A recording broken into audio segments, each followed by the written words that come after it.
Other documents filed in the case. In 2007, Barrick and his co-defendant Roger Hagan agreed that Hagan would purchase property at 302 Laurel Street in Smiths Grove from Barrick for $575,000, but Barrick would make all loan payments and keep all rental income. Hagan did not have sufficient assets and income to qualify for the loan, but at Barrick's direction, Hagan submitted a fraudulent financial statement to American Bank and Trust that substantially overstated Hagan's assets and income.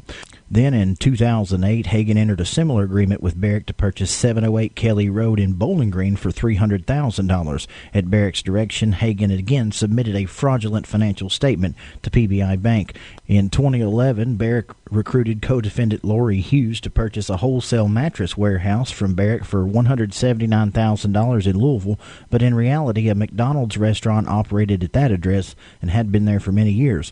At Barrick's direction, Hughes submitted a fraudulent financial statement to Monticello Bank that substantially overstated her income and assets. Barrick is scheduled to be sentenced in the U.S. District Court by Judge Joseph McKinley in Bowling Green on August 15th at 9:30 a.m. and faces a statutory maximum penalty of 150 years in prison. Roger Hagan, Lori Hughes, and Gary Hammer all are scheduled to be sentenced in Bowling Green on July 9th. The FBI is offering a $10,000 reward for information leading to the arrest and conviction of the suspect in a nearly 3-year-old murder case in Louisville. According to the FBI, on May 8th of 2016, 27-year-old Angelina Presley, her 8-year-old son, and another adult male were riding home from a derby party. After they pulled into the parking lot of 4905 Creek Point Terrace in Okolona, they were stopped by an unknown African-American male who was armed with a handgun. She ran and was chased by the suspect. The FBI says the man struck her with the pistol, then fired 2 shots, killing her in front of her son. The suspect then got into a gold, tan, or silver vehicle that was similar to a Pontiac Grand Prix. The suspect is described as having a lighter toned brown skin, possibly 6'1" or 6'2", and weighing approximately 220 pounds. He wore a white tank top T-shirt and orange cargo shorts. Anyone with information on the shooting is asked to call the Louisville FBI office at 502-263-6000. On Sunday night, Kentucky State Police Post 15 was notified that officers with Campbellsville Police Department were in pursuit of a 2010 Chevy Impala being operated by LaRonda Perez of Campbellsville. Perez had active warrants against her. Trooper Marvin Blakely joined the pursuit on Kentucky 61 North. The pursuit reached speeds in excess of 100 miles an hour as Perez crossed into LaRue County on 31E towards Hodgenville and lost control of the vehicle in a curve near Save-A-Lot. Perez was arrested and charged with speeding 26 miles an hour over the limit, fleeing or evading police first degree in a motor vehicle, wanton endangerment of a police officer, and DUI second offense, reckless driving, improper assisting, failure to wear seatbelts, failure to produce insurance card, and resisting arrest. More local news when we continue here on WCLU.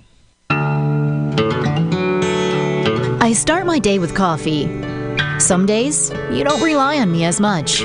Some days, you need me every few minutes. I may help you get dressed or brush your teeth. I may help you with toileting. I can tell when you're irritated or tired. I know you're frustrated because your family hasn't been to see you. Sometimes, I help you navigate pain. Some days, you don't like me very much, and that's okay. I may hold your hand if you're sad, or laugh with you when you're happy. I walk over 3 miles every day. I love what I do. I'm an RN. I'm an LPN. I'm a CNA. I'm a nurse practitioner. I'm a nurse. During Nurses Week, we at NHC salute you, our nursing staff. NHC Healthcare, Glasgow.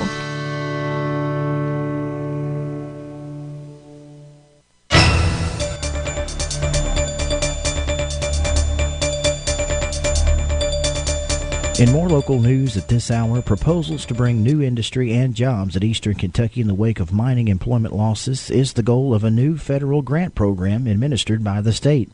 Up to $25 million in federal grant money administered by the Federal Office of Surface Mining Reclamation and Enforcement is available to Kentucky's Division of Abandoned Mine Lands for pilot projects in Appalachian counties that have the potential to create long-term economic benefits. Governor Matt Bevins says the pilot program, now in its fourth year of funding, has been a tremendous opportunity for Appalachian counties to envision and bring to fruition projects that bring jobs and new opportunities to Kentuckians in the region. Projects that have received funding in the past include the Silver Liner Manufacturing Facility in Pikeville, the Appalachian Wildlife Center on 12,000 acres in Bell County, and the HAASE Kentucky Advanced Manufacturing Institute Training Program in Johnson County. Counties that are eligible for projects include Adair, Casey, Clinton, Cumberland, Edmondson, Greene, Hart, Metcalfe, and Monroe, as well as another 36 counties in the state. The Glasgow Police Department has received notification from the State Medical Examiner's Office of the positive identification of human remains found off of Veterans Outer Loop in 2018 that have been identified as Brett Brofman Jr. of Louisville, Kentucky. This case is still open and being investigated by Detective Mickey Atwood. For WCLU Local News, I'm Wes Royce reporting. I'm Lily Berry with this week's Trojan Report. The BCHS cheerleaders are sponsoring a cheer clinic on Tuesday and Wednesday, May 21st and 22nd at the Barron County Trojan Academy Gym. The cost is $45 per child, including t-shirt. This is open to all kids from area schools in the Barron County and Glasgow area. For more information, contact Teresa Bewley at barron.kyschools.us. Barron County Trojan Basketball Camp is coming up May 28th through 31st. Cost of the camp is $30. The camp is open to 5th through 8th grades. For more information, contact Coach Warren Cunningham at BCHS at 270-651-6315 or email warren.cunningham@barron.kyschools.us. The Barron County High School Band is hosting a one-day mattress sale this Saturday from 10 a.m. until 5 p.m. at the Trojan Academy Gym. There are over 20 name brand models to choose from. All state employees will receive an additional 10% off their purchase. For more information, contact Dr. Kip Crowder at Barron County High or email kip.crowder@barron.kyschools.us. If you didn't get a glass from prom, there are extras in the library. Also, if you owe Miss Harris chocolate sales money, please see her as soon as possible. If you would like to learn about radio broadcasting and be a part of our high school radio station, Trojan Radio 88.7 FM, the Broadcasting Club is taking sign-ups for next school year. Dues are $25 and include a club t-shirt. You must have at least a 3.0 GPA. Sign-up sheets are available in the broadcast studio in the upper level of the gym after school, or see broadcast sponsor Mr. Jay Turner. Deadline to join is Friday, May 17th.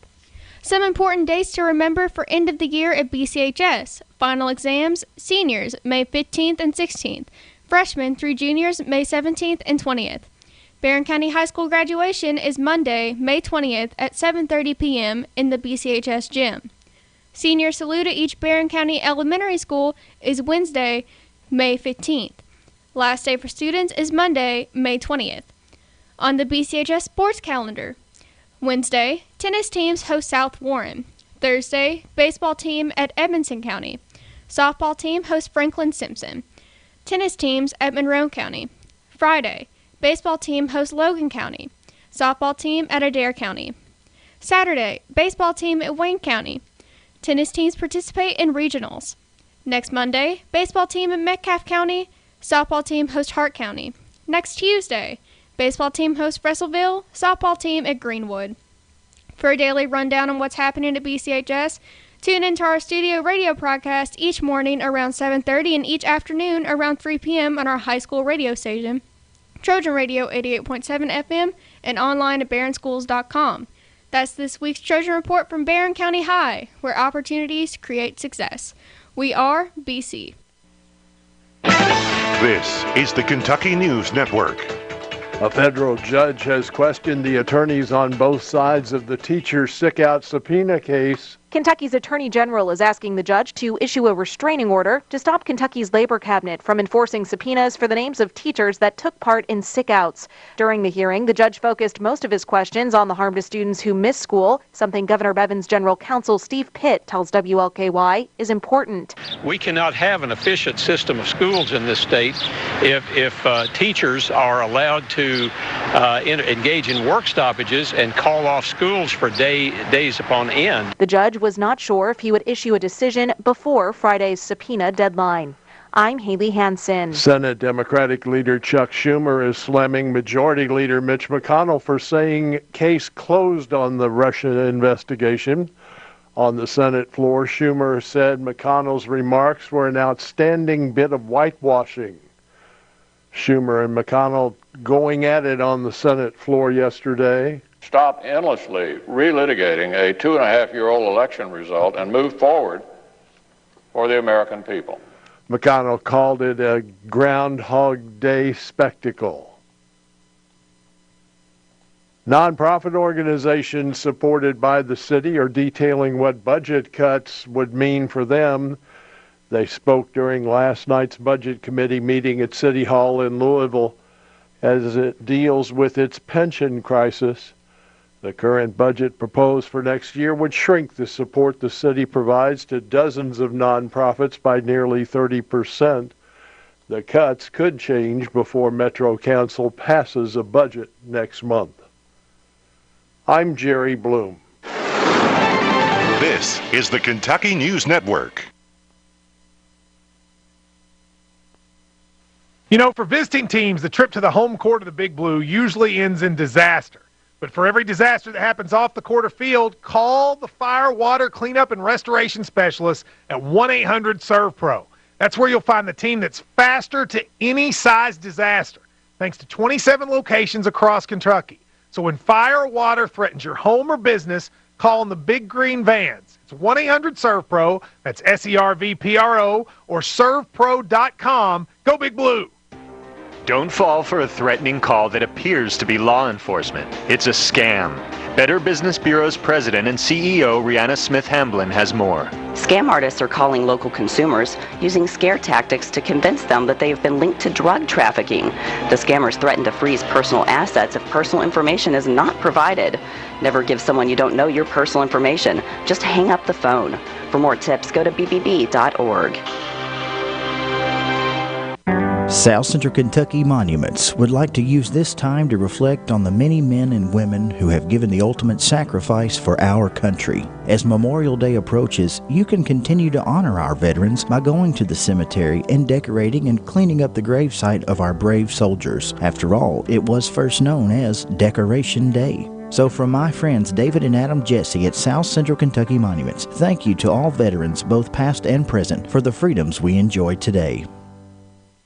In area funeral announcements this hour, Rachel Jewel Riordan, 88, of Camden, Tennessee, went to her eternal home on Tuesday. She was a native of Hart County and attended Christ Gospel Church in Camden, where she resided for the last 30 years. She was a loving mother, a true warrior for Jesus, and was always steadfast in her faith. She had a great sense of humor and will be missed greatly. She is survived by 4 children, Sharon Massey and husband Glenn, Mike Riordan and wife Barbara, Tracy Hayes and husband Sam, and Cindy Gleason and husband David. 7 grandchildren, Rob Massey, David Massey, Rachel Riordan, Michael Riordan, Nicole Ivey, Brandon Gleason, and Haley Hayes. 6 great-grandchildren also survive. Funeral services for Rachel Jewel Riordan will be at 1 p.m. Friday in the Chapel of Wynn Funeral Home, with burial to follow in the Riordan Family Cemetery. Visitation will be from 11 to 1 on Friday in the Chapel of Wynn Funeral Home. Billy Warnell Alexander, 83, of Brownsville, died Monday at his residence with family by his side. He was married to his loving wife of 54 years, Shirley Basham Alexander, who survives. Billy retired from maintenance from the U.S. Army Corps of Engineers. He was also a U.S. Army veteran and a member of Pleasant Union United Baptist Church. Besides his wife, he leaves to honor his memory 3 children, Robbie Alexander of Litchfield, Michael Alexander and Susan Davis of Brownsville. 7 grandchildren, Blake and Jacob Alexander, Corey and Michaela Pretty, Aaron and Keely Alexander, and Caden Davis. 1 great-grandchild, Riker Alexander. 2 brothers, Charles Alexander of Caneyville and Victor Alexander of Brownsville. 1 sister, Jean Davis of Sunfish.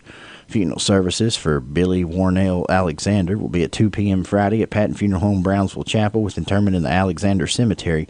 Visitation will be from 11 a.m. till 8 p.m. Thursday and from 10 a.m. till 2 p.m. Friday. Memorial contributions may be made to the Alexander Cemetery Fund or Alexander Flower Fund.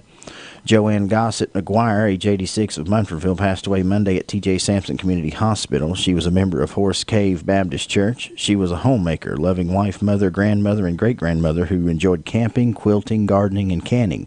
She is survived by her loving husband, Larry Pete McGuire, one daughter, Paula Lowe of Bowling Green, one son, Lynn McGuire of Munfordville, 5 grandchildren, Kenny, Michael Joe, and Ashley McGuire, Amber Jones, and Tyler Lowe, and 7 great-grandchildren also survive.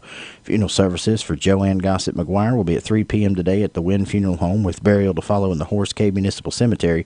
Expressions of sympathy may be made in the form of contributions to the St. Jude Children's Hospital. Leslie Dale Hurley, 20, of Horse Cave, passed away Monday at U of L Hospital as a result of a car accident in Hardin County. She was born to Larry Hurley and Brenda Lynn Douglas Hurley, who survives her. She was a housekeeper and of the Baptist faith. In addition to her parents, she was survived by 4 brothers, Tyler, Caden, and Joshua Hurley, and Christopher Chandler, all of Horse Cave. 2 sisters, Stephanie Isbell of Bardstown and Jennifer Isbell of Horse Cave. Funeral services for Leslie Dale Hurley will be 2 p.m. Thursday at Bob Hunt Funeral Chapel, with burial in the Campground Cemetery. Visitation at the funeral home will begin Thursday from 10 a.m. until time of service. McCree Abston Houchins, 85, of Glasgow, died Monday at her residence. She was retired from Kentucky Pants Company and Sorenson's of Glasgow. She was a member of the South Green Church of Christ. She is survived by 2 nieces, Judy Duggar of Glasgow and Sharon Bridges of Smiths Grove. 3 nephews, Brian Abston of Glasgow, Kevin Abston of Bonaire, and Bo Abston of Mount Juliet, Tennessee. Graveside services for McCree Abston Houchins will be held at 2 p.m. Thursday at the Heisville Cemetery. There will be no visitation. Arrangements entrusted to Hatcher and Sadler Funeral Home.